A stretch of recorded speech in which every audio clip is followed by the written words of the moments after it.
High বন্ধুরা, কেমন আছো? এই তো শীতের দিন কিন্তু আস্তে আস্তে চলে আসলো। শীতের নানা রকম সবজি কিন্তু রান্না করে খেতে ভালোই লাগে। চলে গেলাম আমার লাউ বাগানে। লাউ বাগান থেকে কিন্তু অনেক সুন্দর একটা লাউ কেটে নিয়ে বাড়ির দিকে চলে আসলাম। বাড়ির দিকে চলে আসিয়া কিন্তু চুলার পাড়ে নিয়ে লাউটা চুলাইয়া রাইখা এই যে কেটে দিতেছি। চুচাটি কিন্তু রাইখা দিতেছি, ধনিয়ার পাতা দিয়ে ভর্তা করে খাবো। শীতের সকাল কিন্তু ধনিয়ার পাতা দিয়ে লাউয়ের চুচা ভর্তা করলে গরম ভাতের সাথে খেতে খুবই ভালো লাগে। এখানে কিন্তু পাটায় সব ধরনের মশলা বাইটে নিয়েছি। লাউ এবং ব্রয়লার মুরগি রান্না করব আজকে। তাই কড়াই চুলাইতে বসাইয়া দিয়ে কিন্তু যা যা উপকরণ দিয়ে রান্না করতে হয় এগুলাই আস্তে আস্তে দিয়ে দিব।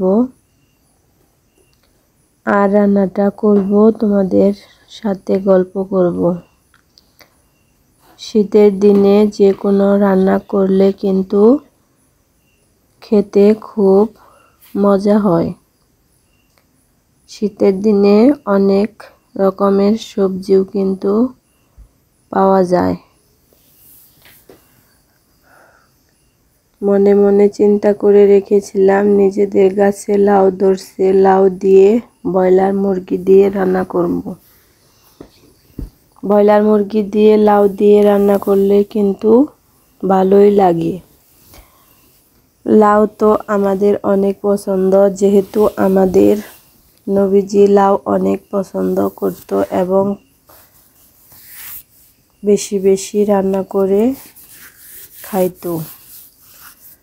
তার জন্য আমরা লাউ রান্না করি এবং নবীজির কথা মনে মনে চিন্তা করি। আমাদের প্রিয় নবী লাউ অনেক পছন্দ ছিল।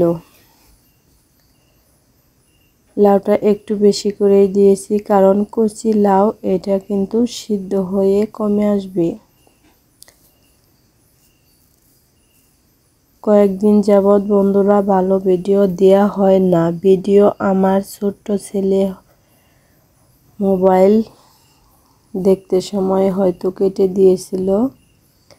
এই তো আমি সুন্দর করে কষিয়ে নিয়ে কিন্তু কিছু ধনিয়ার পাতা দিয়ে হালকা একটু ঝোল দিয়ে রান্নাটা করলাম। এই তো দেখো রান্নাটার ভিউ কীরকম হয়েছে।